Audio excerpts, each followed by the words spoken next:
And so we treat the physical world as basically a mine and a dump while we pray for our afterlife. And this is a very odd thing among world cultures, actually. Now, the problem is that the rest of the world has become very westernized in the last 100 years or so. And the Western economy, which basically teaches that you can keep your profits, but the damage you do to the world around you, you don't have to pay for at all because it's just a dump after all. That economy and those values have also globalized. And this is giving us basically the planetary catastrophe that we have right now.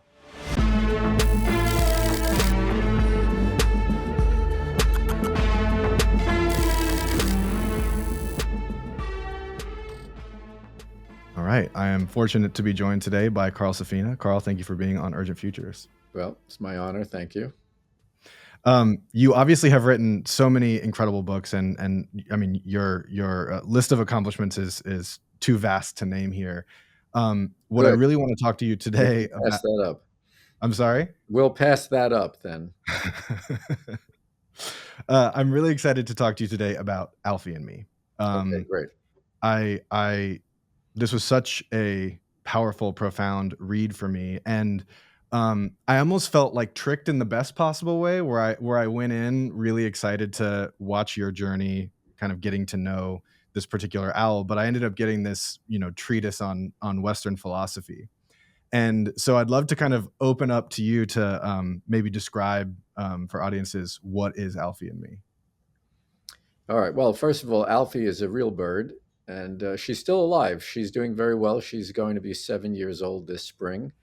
She is an owl that was found as a dying hatchling on somebody's lawn, probably dragged from a nest cavity. They nest in cavities in trees, so probably something was raiding the nest and pulling the babies out and dropped one and didn't bother to turn around, is what I'm guessing. Anyway, uh, a friend of mine who was also at that time working with me on some things was also a wildlife rehabilitator, and she got the call for this bird. And working with her, we were going to do a soft release at my home. There's 30 acres of woodlands behind my house. But she had a developmental problem, and that caused me to hang on to her for a little over a year. And during that time, we developed a very close relationship. And that was the beginning of really the journey of what became the book. Because at first it was just, we're going to raise this baby bird and let her go on her own terms, on her own time when she's ready. That's what a soft release is. And I wasn't, planning to have much more happen, but because we kept her for that time before she was eventually recovered and released, I developed, as I said, a really close relationship with her that was pretty astonishing. Her relational capacity for me and my wife and our dogs, and recognizing individuals and knowing exactly where she was and who she was with, was all really amazing. And then after she was free living, she quickly attracted a wild mate. The difference in personalities was really interesting. All of that happened during the 2020, when all of our calendars got erased by COVID. And so I was watching owls in my yard for about 5 hours a day. And my surprise was surprising. I've worked with birds literally my entire life, and I've kept birds, trained birds, studied wild birds. I've had a lot to do with birds and other animals, and yet I was really astonished by, as I said, the ability of this owl, and therefore all owls, to relate as an individual to individuals. So the question became, why is this surprising to me? Why don't we just know? that our owl neighbors can relate to us and that everything else out there has whatever capacities they have. And, the answer really is because we just discount them from the start. So, where does the discounting come from? We're taught to discount them. We're taught that they are stupid, that they have no minds, that they're all the same, that they have no individuality. Well, where does that teaching come from? If it's just that we're not smart enough, then everybody around the world would have the same dim view of other creatures. But if it's cultural, then other cultures may have taught something different about our place in the world and in the cosmos. So I started to look into something I never was really very interested in, which is comparative religion and philosophy. And that gets woven throughout the story of rescuing, raising this little owl, Alfie, watching her get a mate and then raise her own family that they fledged into the wild, and back and forth with, well, what did other cultures around the world teach about our place in the world? And very, very basically, all other cultures taught a certain amount of respect for other creatures, that we are all one living family, something that never occurred to people in the Western culture until Darwin, and is still, denied by half of the people in the United States, very roughly, that we are all one related organic family. But other cultures always felt this intuitively. They always honored other animals. They thanked other animals that they killed, in hunting. Um, they have religious beliefs in some of them in reincarnation, where the soul passes equivalently through all other life forms, that humans are not better, we're just different, and all life forms are different. So all these many, many different teachings all cluster around this idea of reverence for living things, except ours, which is a real outlier and teaches basically a disrespect for living things and for the physical world. And so we treat the physical world as basically a mine and a dump, while we pray for our afterlife. And this is a very odd thing among world cultures, actually. Now, the problem is that the rest of the world has become very westernized in the last 100 years or so. And the Western economy, which basically teaches that you can keep your profits, but the damage you do to the world around you, you don't have to pay for at all, because it's just a dump after all. That economy and those values have also globalized. And this is giving us basically the planetary catastrophe that we have right now, where many people simply deny what we're doing, and many other people don't care about what we're doing. And the people who, believe it's a big problem are not the people who are pulling the corporate levers, and certainly not the political levers as of this week anyway. Yeah, for context, we're recording this in late January 2025. So there's been an unfortunate changeover in U.S. politics.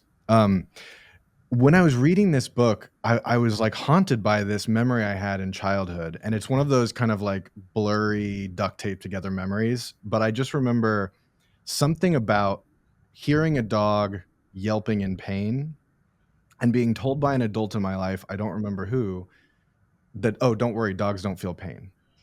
And I remember sort of like like that thought sort of, I couldn't comprehend that thought. Hmm. But of course, when you're young and you don't have a sense of the world, you just sort of take that for granted. Hmm. Right. And then also later, like in adult life, learning about the role that vivisection of dogs sort of produced all this, medical knowledge to, further Right. the kind of, yeah. Right. Um, you locate the origins of this with Plato.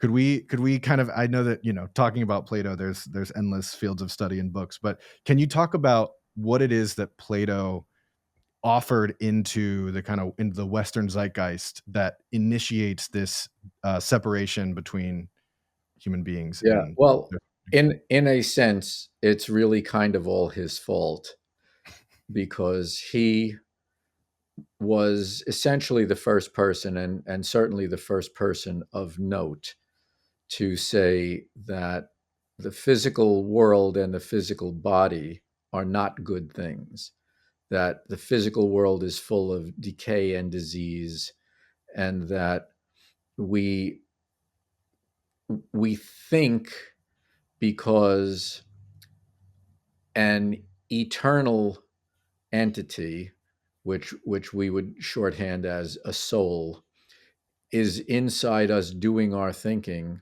and yearning for release.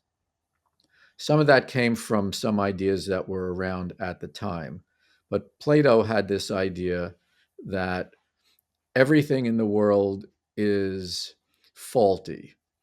And yet, so let's just say we can see a circle, we can make a circle with our, we can draw a circle, but that's not a perfect circle. But we can imagine a perfect circle. Platonic love is perfect love, which doesn't really exist in our lives. Love is always a roller coaster of one sort or another, right? But we can imagine perfect love. We can imagine a perfect circle. So he thought, how is it that we can imagine something that doesn't exist? Well, it must be that our soul is doing the imagining, and that this soul has had experience with perfection. It has had an eternal existence, and it has been to a perfect place where all of the perfect forms, what he called forms, exist. And this is off planet Earth, outside of space and outside of time. He had fans who were Jewish theologians, and they brought some of these ideas into Judaism, and that came into Christianity, where they were really amplified by the early Christian theologians. And it became this belief that is the core of Western thinking, that basically the world is not a great place, and we should pay most of our attention to getting off this planet into the place of perfect forms that is outside of space and time, which became our view of heaven. And Plato also was the first person, apparently, to imagine a single creator of all of these things. Now, in his time, there were all sorts of gods in Greek mythology. So he imagined that there was a single creator, a fabricator, and of course, this becomes the Western concept of a creator god who presides over perfection outside of space and time. And we view this as heaven, and we believe that our souls, which are eternal, want to go to heaven and don't really care about our material bodies, which will fall away and decay. And this leads basically to a sense that the physical world is of no value, or very little value anyway. And you see this cropping up in a lot of theological writings in Christianity, and that got translated into the basis of our economic valuation system. And so we denigrate the physical existence. We don't really care about what's happening to the world or to other creatures. We believe very conveniently that we're the only ones that have these eternal souls, unlike the other cultures and other religions around the world. We're the only ones, and therefore you can be told that a dog doesn't feel anything. So we don't have to care about what we're doing to them. That's a pretty convenient thought. Yeah, yeah. Encountering these ideas in the book, there's lots of little pieces that I had encountered in different places, but feeling this in conjunction with feeling your growing bond with Alfie, with Plus One, with the Who, was just so powerful. In part because I think, given that you're, you know, one of, if not the leading advocate for animals having a, life of the mind and having culture, um, the idea that you are second guessing as you're going, what, what's the right thing to do in this situation? Am I doing right by Alfie's, natural existence as an owl by taking more time to, account for the fact that, she hasn't developed wings in the, or sorry, feathers in the, she's not quite ready because of the feathers she has or has not developed. Right. Talk to me a little bit about what that experience was like for you, spending all this time, in large part because COVID kind of locked us all in one place. Yeah, well, I just became increasingly so very, very fond of this little bird who was relating to me so surprisingly. And the dilemma I faced was that we we had held her, we put her in the outer part of our chicken coop. We made that her little chalet, and she was completely comfortable there. She never, was like trying to find a way out through the wire or anything. She was just completely comfortable and totally safe there. And I was afraid that because she had had this delay and did not, was not practicing hunting at the time she would have, and did not have actual owl parents to model hunting behavior and other normal behaviors, that if I simply opened the cage, she would just fly away, not know what to do, starve to death, or easily get eaten by some, Cooper's hawk, um, or a cat or something like that, because she just didn't really have the street smarts to be wary or keep herself hidden. But eventually, um, it just comes down to there's really not an option. It's either a very unnatural existence or it's a shot at life. And life is hazardous. And if you're going to try to make the most of life, you have to expose yourself at some level to the fact that it's dangerous out there. It's not always a nice and nurturing world. And yet that world is why we even exist. So obviously, on balance, it is more nurturing than it is dangerous, but the dangers are very substantial as well. And so, eventually it just kind of comes time to rip the band aid off and let what is going to happen happen. And so I don't know how much of the book I really necessarily need to give away or explain Right. here. It all has very happy ending. I guess I could say that. But, um, in the meantime, one thing was that I started reading so deeply into all of these ideas about existence and what Hindus thought and what Jains thought and what Confucians thought and what natives and indigenous people around the world thought about the human place, and then what Plato thought and how that developed as the Western ideas of basically of alienation of humans from the world. And I'd step outside with my head full of all of this stuff, and it would just be a beautiful, peaceful place with these little owls, complete in their own existence, in their truly perfect freedom, where they really could just do whatever they felt like doing, not without hazard, but nonetheless, nobody was directing them or telling them what to do. And watching so many hours, I saw lots of other things with other birds, other wildlife, just the incredible peacefulness of what was going on, while my head was full of all these ideas, and everything in our world was falling apart because of COVID. Friends were losing their income. Relatives were dying, for partly from COVID and partly just from other ailments, but no funerals. Everything, upended, our lives in complete turmoil. The stock market's going crazy, and these perfect little creatures around my house and in the woods, just living a very different parallel existence where all the stuff about us was beside the point to them.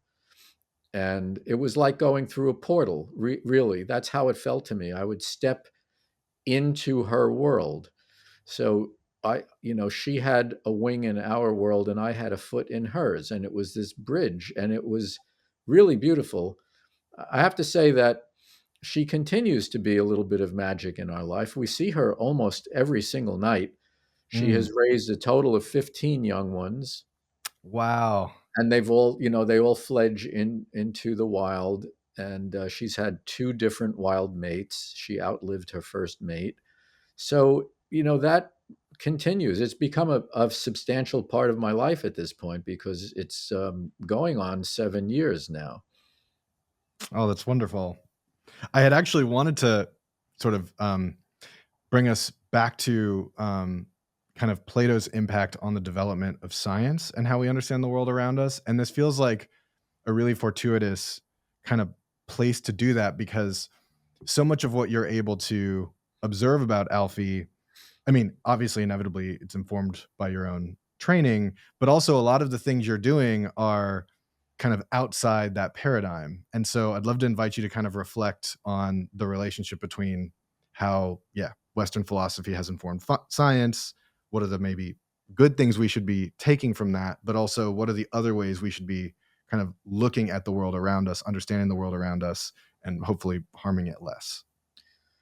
Yeah, well, I mean, science is a very special thing. And as a person with a PhD in a science, in ecology, I I have a great respect for what science is, which is it's a methodology of looking based on evidence to try to find out what's really going on in the world and in the cosmos, whether you knew about it, whether you like it, whether you believe it or not. It tries to circle in on what's really going on.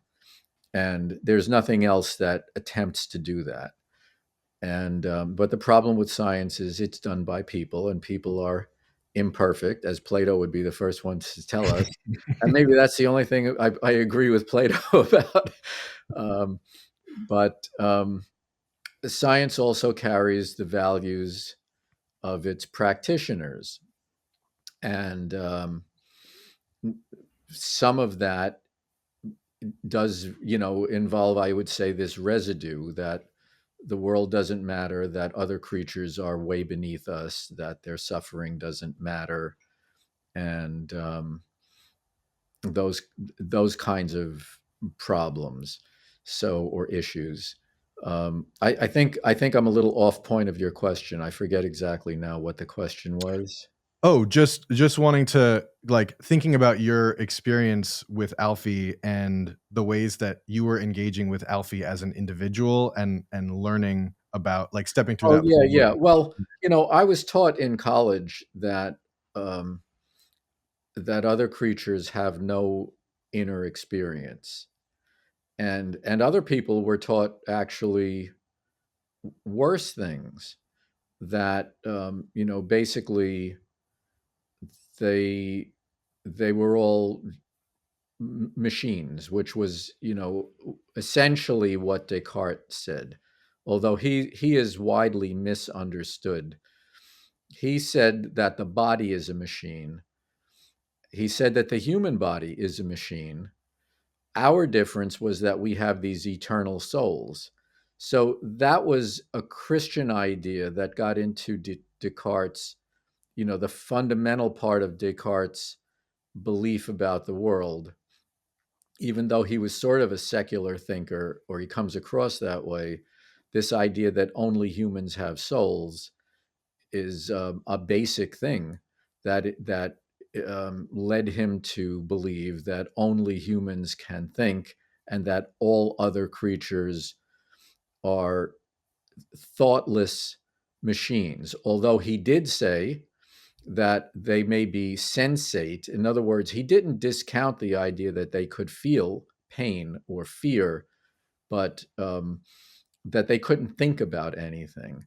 And other people who were less nuanced about it just basically took his idea and ran with it and just said, well, we're the only ones that can feel anything or think anything. We're the only things that really matter, which is kind of a heavy handed distillation of what Descartes was saying. And then Francis Bacon, who is considered to be one of maybe the main architect of the scientific method, thought that what science was supposed to do was conquer the world, not learn about the world with any kind of reverence or humility or any sense of awe, but just basically, turn the world into a bunch of resources that we would run through a lot of technology that would be developed with the use of quote science unquote, and that's not really even a scientific way of looking at things. That's just a very uh, utilitarian technological kind of approach to it. A scientific approach to it would just basically say, "Hey, let's see what's out here." That would be a purer scientific approach, but a more um, utilitarian approach is how can we use this, and if we can't use it, then it's of no value. And that basically freed people who thought of themselves as technologists or inventors or many scientists from having any ethics about anything that they did, or any checks or balances. Anything went at that point. So you kind of have this religious view, and Descartes is sort of a bridge, bringing his religious teachings into his thinking about valuation. And then you have Bacon, just like ripping off anything that would make us hesitate or feel that we should restrain ourselves in any way. Now, to contrast what that is not like, all of the people that lived in Europe and everywhere else in the world before, let's say, the Roman Empire, and then the onset of Christianity, or well, before the Greeks really, and the onset of Plato and Platonic, um, Abrahamic, really, Judaism and Christianity. Before that, you basically had everybody in Europe, like indigenous people in the rest of the world, believing that the world was filled with spirits, that you had to be careful not to offend the world, that a tree or a river needed to be treated with respect before you could use it. And I personally don't believe any of those things, but the difference is that if you treat trees with respect, you will always have trees. And if you treat animals with respect, and if you treat fish with respect, you will always have them. When you remove the respect, you will destroy them, because you will believe that they are basically worth nothing and you're the only thing worth anything, and that you are better than the world itself. And that is what we are taught. Yeah. You also identify, kind of extending this line of conversation, a schism where biology as a field felt like it had to compete with physics. And so like the true biology could be microbiology, which again kind of mechanizes and atomizes um, you know, understandings of reality rather than ecological understandings of reality. Could you speak to that a bit? Yes. Well, or even just a sense of really how overwhelming um, the reality of living things is, and how awe-inducing it is. But when you just look at anything, you say, "How can we use this? How can we pull this cell apart, use its DNA for this, that, or the other thing?" Um, that is again just a very mechanistic approach. Not to say we haven't learned a lot, but we haven't learned respect. We haven't treated living things with respect.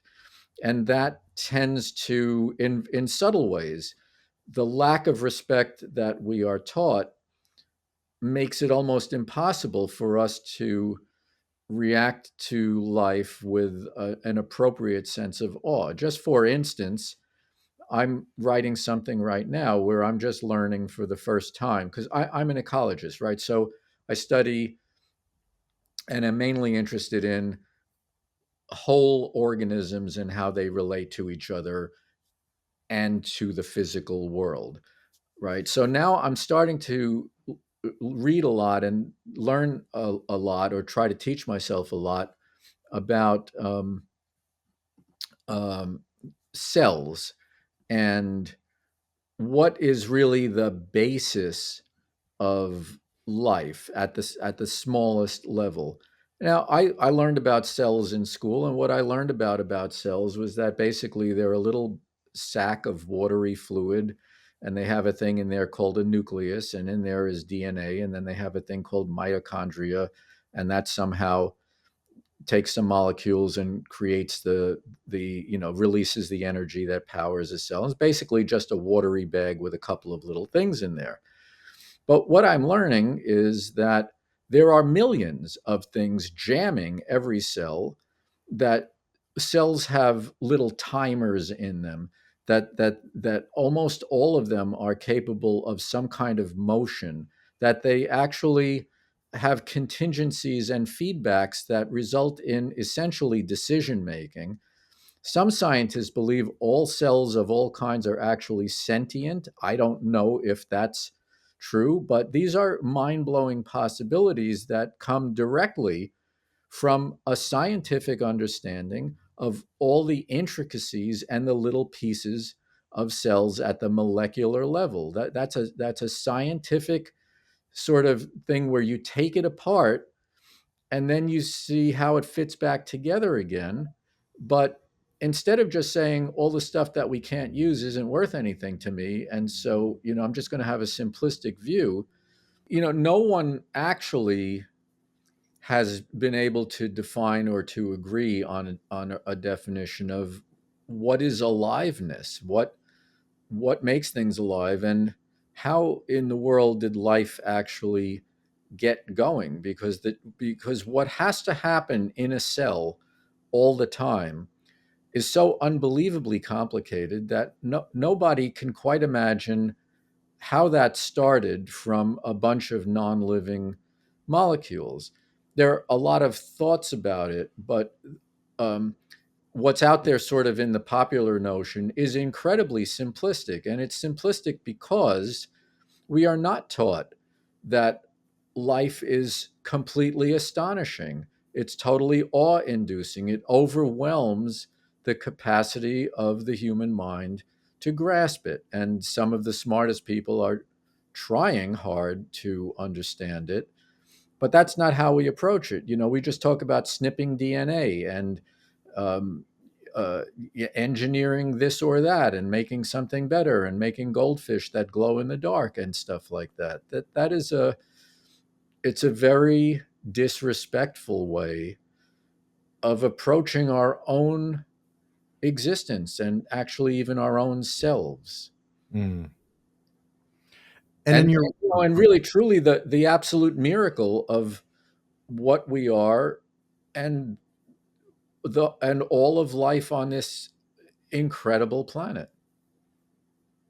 mm.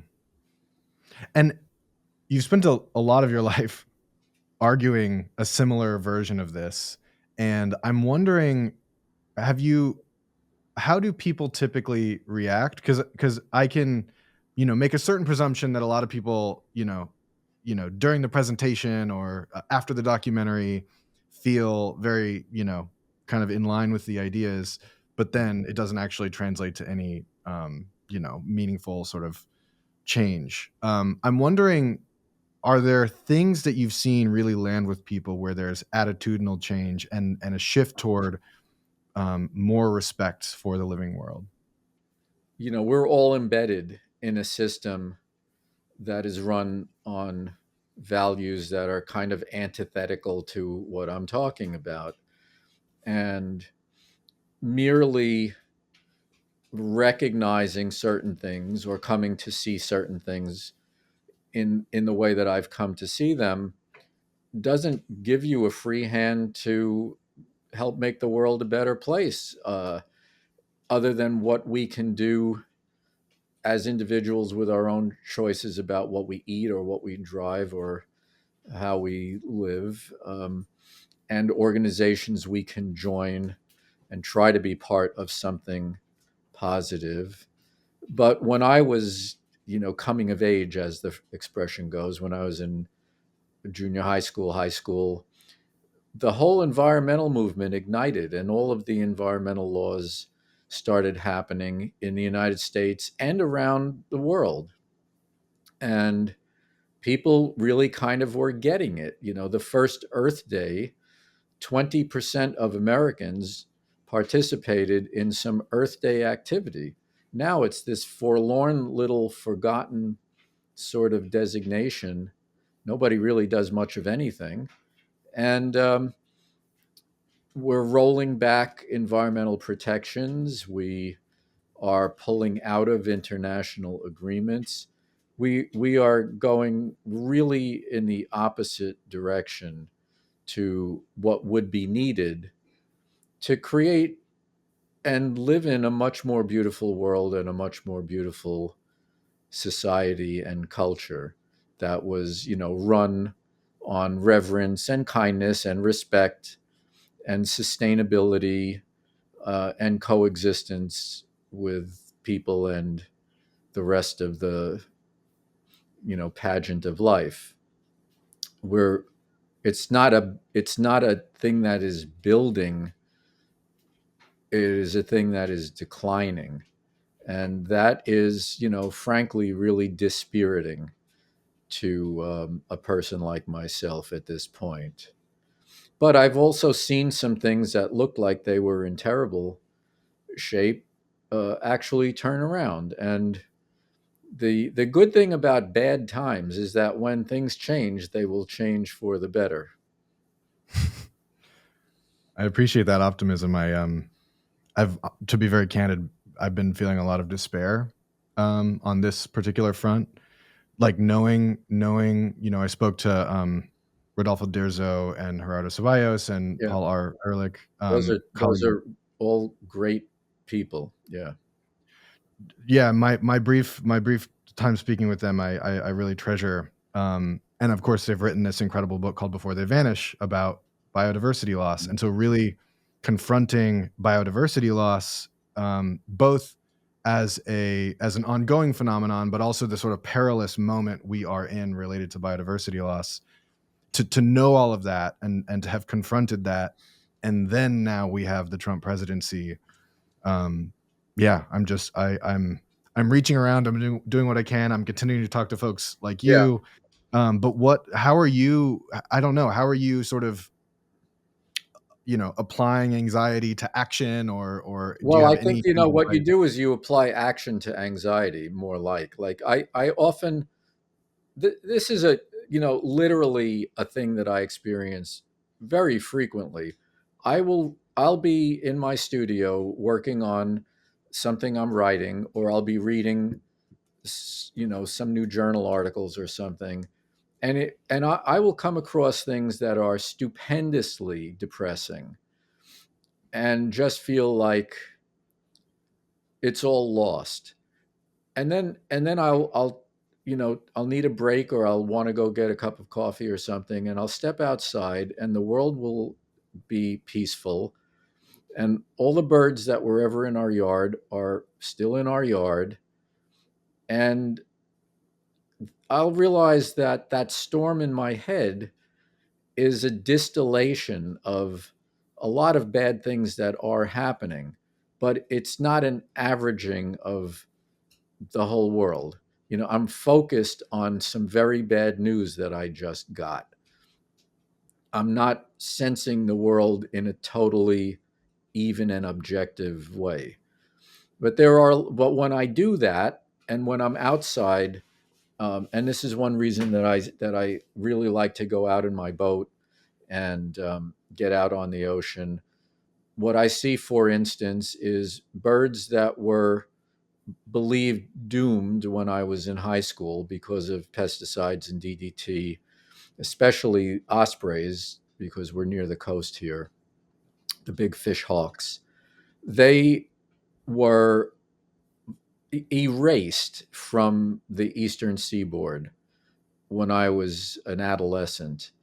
And now they are a dime a dozen. I mean, like everywhere you look, the fish schools that they prey on are back to an abundance that I never could have imagined because of changes in the catch quotas that were implemented and mandated about 12 years ago now, for the main kind of fish that they feed on.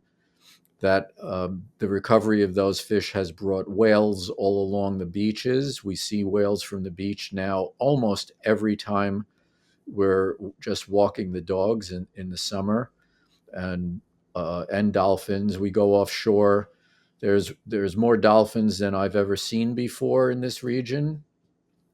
Um, a lot of the fish that were very depleted in the 90s, which is a thing I worked on for about a decade, really reforming the fishing laws, the federal fishing laws, have mandated recoveries, and those mandates have worked. So it's kind of like when I'm in my head and I'm in the news, it's really depressing. And then when I'm actually in the world, it's a mix. And there's some stuff that is incredibly vibrantly alive and much better than it was 10 or 20 years ago. And that is a reality that I experience also. And just now, when I had to step out, there was a great horned owl that was hooting in the woods in the middle of the afternoon here. And, just reminding me that stuff is carrying on around us, and some of that stuff was in much worse shape when I was young than it is now, and there is some stuff that is in much worse shape now. That's very fair points. Thinking about, you've repeated a few times, like it's the way that society, the values that society is structured upon lead to us disrespecting or treating the world around us without respect. And I remember when I Hmm. had finished your book, Alfie and Me, and when I was looking at the photos afterward, it was funny. As I was reading, I had this thought of like, I wish there were some photos in here. And then, of course, I got to the end and I got the photos, which is a perfect sequencing. Um, I remember feeling so just kind of overwhelmed with tenderness, having learned everything I'd learned, and then also at the same time hearing birdsong outside my own house and really reflecting on the fact that up until that point, I always, I'm a human being, so I'm like evolutionarily hardwired to appreciate birdsong, but really had never thought of it as, this ongoing, as you said, the pageant of life. Like there's all this communication happening, and I wasn't treating it with the sort of full amount of respect and awe that I could have been. And it was this moment of real enthusiasm at experiencing it that way. It's funny, even as we're speaking, there's a little bird song, probably isn't coming through the microphone, but how do you, like, in terms of talking to folks and thinking it through for yourself, this practice of cultivating awe when everything in society is conditioning you not to feel that way and to experience the world around us that way?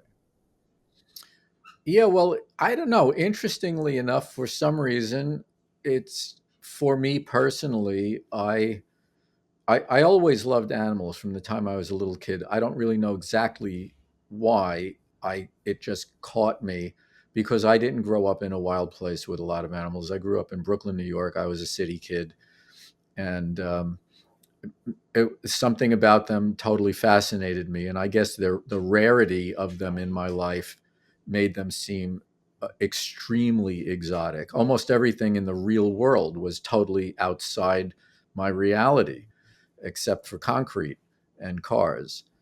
But then my whole life got oriented in that way, and I was I always really enjoyed them. I always was fascinated by them. I loved working with them, but increasingly over time, I am. overwhelmed with the truly awesomeness of the fact of aliveness and the diversification and proliferation of living things and their incredibly deep history. And that comes not from ignoring science or facts, but from learning more and more science and facts, because the more I learn, the more incredible it all seems. So it's in a way it's odd because it's not like, oh, don't tell me any facts. I just want to enjoy them. And people who say things like that, they actually don't seem to know much, and they don't actually seem to appreciate that much because mostly they don't know. But the more I know, just speaking strictly for me, the more I know, the more completely astonishing everything is. Mostly I'm focused on living things and what does it mean for something to be alive or for us to be alive. But the rest of the cosmos, the deep history of time, all of that stuff is, I don't want to exactly say that humans are incapable of comprehending it, which may be true, just like our dogs are incapable of comprehending certain things, and we may have limits that we're not aware of. But certainly there's a lot more that we are learning and could learn, and there's a lot more of what has been learned that I'm just learning literally, this week as I'm writing and pushing new frontiers for myself into things I didn't understand or didn't know about before. I'm learning about things as I'm writing about them because the writing is taking me further along into these deeper questions. But some simple kinds of things are in a way kind of mind blowing. Like for instance, we may know, a lot of people know, that dinosaurs went extinct about 60 million years ago. That seems like a really long time. But almost nobody says, well, how long were they here?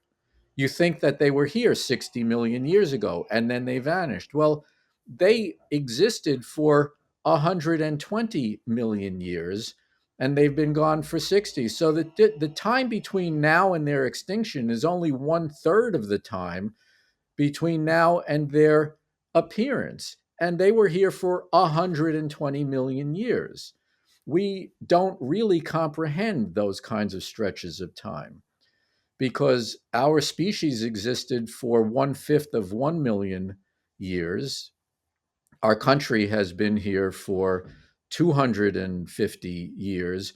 These vanishingly small little fringe bits of time that we live in, compared to the breadth and length and depth of the time that life has been flourishing and changing on Earth, it is really, astonishing. I can't really imagine anything else that even comes close to being as interesting as the topic of aliveness on this planet. Can you share more about what you're finding, what your line of research is? Is it too early to share any of that? Well, yeah, but I can tell you a little bit about some of the perplexing complexities that I've been coming across recently as I'm looking into what does it mean to be sentient and people's ideas about what has sentience and how it's created. And I should say, first of all, sentience is the ability to feel something. So I wrote a whole book about what animals think and feel, and part of that led me to a question about, basically what is the quote simplest unquote thing, although no living thing is simple. Every living thing, the simplest cell is overwhelmingly complex, but nonetheless we would tend to think of a beetle as simpler than an elephant. So my question was, what is the simplest thing that experiences feeling, that has sentience. And I would say, well, certainly all vertebrates and apparently all cephalopods, squids and octopuses, and all crustaceans seem to be. But when it gets down to, worms and insects, I don't quite know. And maybe some insects, I don't know. But now what I'm coming across is a lot of very compelling thinking saying that the ability to feel is a condition of aliveness, and that every bacterial cell has sentience, has the ability to feel. Well, wow, that's amazing. And then you ask, well, what? How does that happen? And some people say, so sort of like the range of ideas, that this bewildering range that I'm in and trying to learn about and think about, is sentience can only happen as a result of networks of nerves. Sentience can happen within a nerve cell. And here's why. And they will talk about the various structures inside the cell. Sentience is a quantum phenomenon that arises outside of nerve cells as a result of their functionings. Sentience doesn't require any nerve cells. Sentience happens in the structures that are inside single cells. Um, so what's the answer? But those are some of the ideas that I'm swimming through right now. And um, just consider this, for instance, is that a bacterial cell, which has not even a nucleus, that is the simplest thing that is definitely considered to be alive. I say it that way because there are viruses, and people have argued, not argued, but just like, is a virus alive? Most people would say it's not really alive. It's a bunch of chemicals that have a way of sort of hijacking. Okay, so a bacterium is the simplest thing that is alive. Well, there's nothing simple about a bacterium. In the in the cell membrane, which we think of, oh, it's just like a soap bubble, it's just a well, it's made of a lot of different chemicals and molecules. It senses the world around it. And okay, that may not be sentience, like a motion sensor is not conscious, but it senses. Well, the bacterial membrane senses, it sends information internally, and the information causes various responses and reactions. So the kinds of bacteria that are free moving as individuals, they need to eat something. So they will sense a chemical gradient coming off of, let's just say, there's a dead bug and it's being decayed by some fungus, and a bacteria gets in that scent stream, like a shark smelling, a dead whale or something. Well, like a shark, it will turn and needs to go up the gradient toward greater density. And if it's going away from the gradient to lesser density or outside of it, it will turn back into it. But it's a single cell. It has a timer that has to tell it that the concentration now is less than it was a moment ago. Turn around. Or it's more than it was a moment ago. Keep going in this direction. Well, that is mind blowing. That a bacterium uses time to deal with space and senses where it's going. Holy shit. I mean, forget elephants. People say, oh, elephants, can they even think about anything? Well, hello, you have no idea. Amazing. Yeah, it reminds me of, and you've probably already encountered this in your research, but it reminds me of The Strange Order of Things by Antonio Damasio, where he's basically familiar with it, Oh, I unfortunately. think you'd really appreciate it given what you're currently, researching. His argument is that we get the, it's a strange order of things that we try to work backwards from what we humans imagine our sort of differentiating factor to be, our intelligence. Um, and when in fact what predates intelligence is feeling and emotions, and uses the idea of a bacterial colony, to talk about how, a bacterial colony is able to maintain homeostasis without a brain. It's able to know when a particular bacterium is overeating whatever sort of resource, is food Yeah. is, or whatever, and that we can draw from that that in our evolutionary lineage, sentience predates intelligence. And so if we're going to try to understand what our intelligence is, what our cognition is, we should first spend more time understanding our sentience.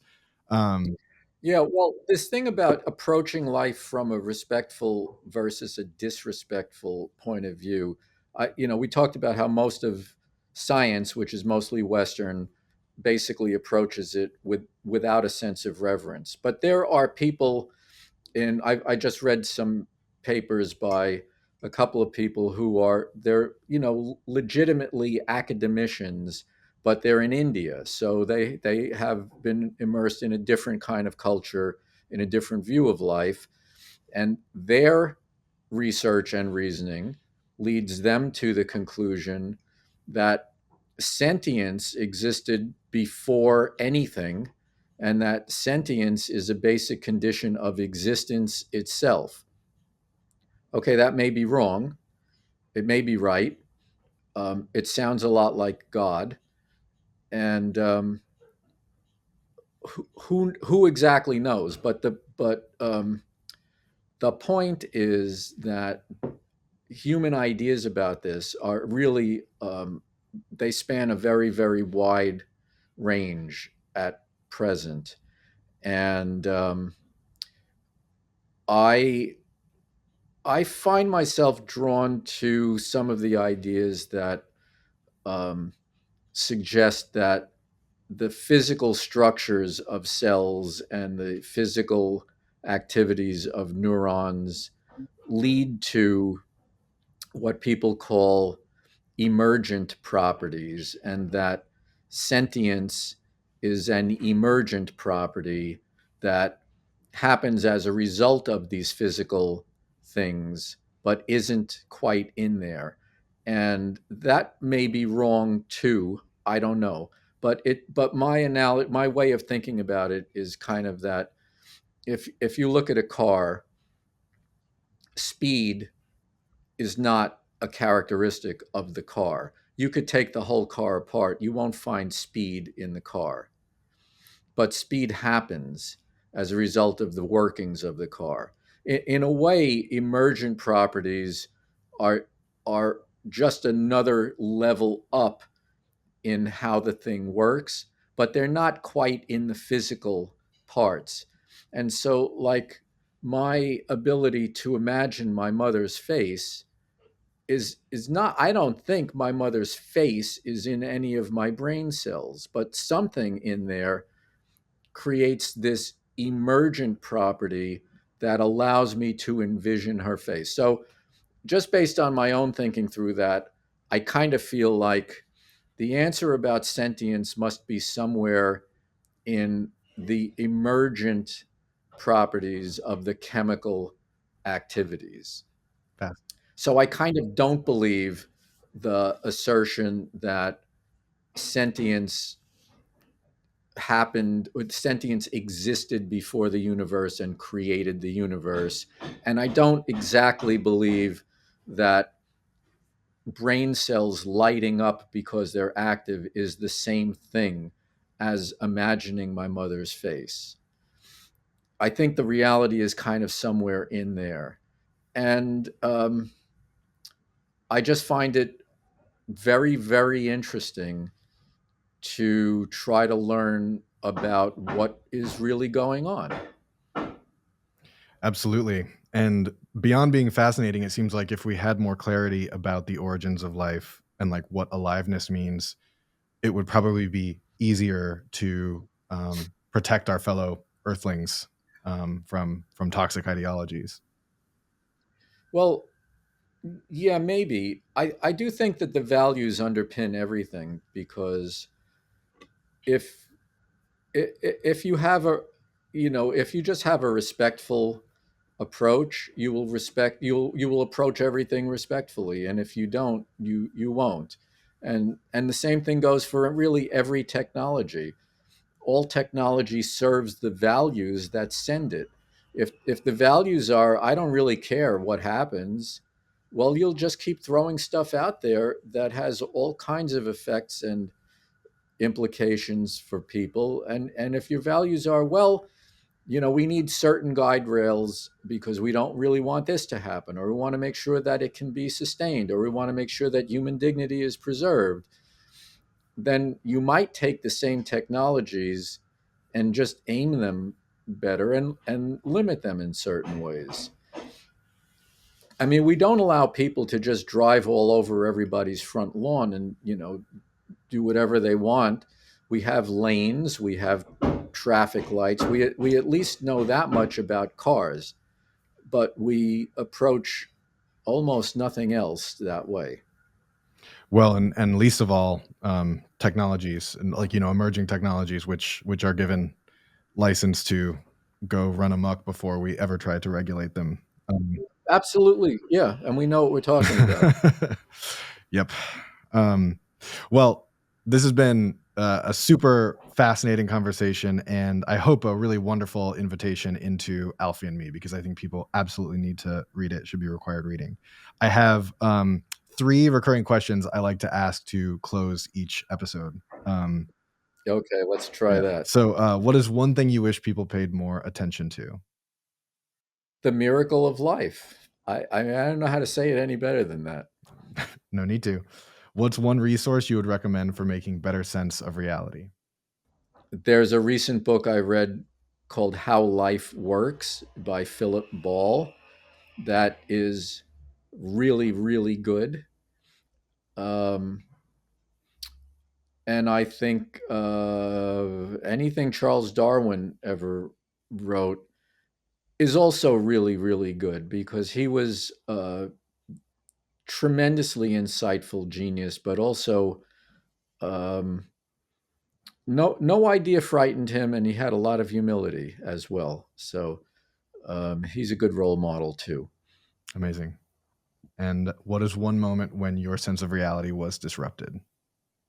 Well, I think every time I check my email, my sense of reality is disrupted. But when my sense of reality was rupted, I can think of I was on an island called Laysan, which is about 1,000 miles west of Hawaii, what we think of as Hawaii, and literally millions of seabirds were coming in off the ocean in all directions of the compass, and um, my sense of the world totally flipped because usually we're on land looking out at the ocean, and I realized that I was on an ocean planet on a little island of life there, and that impression never left me.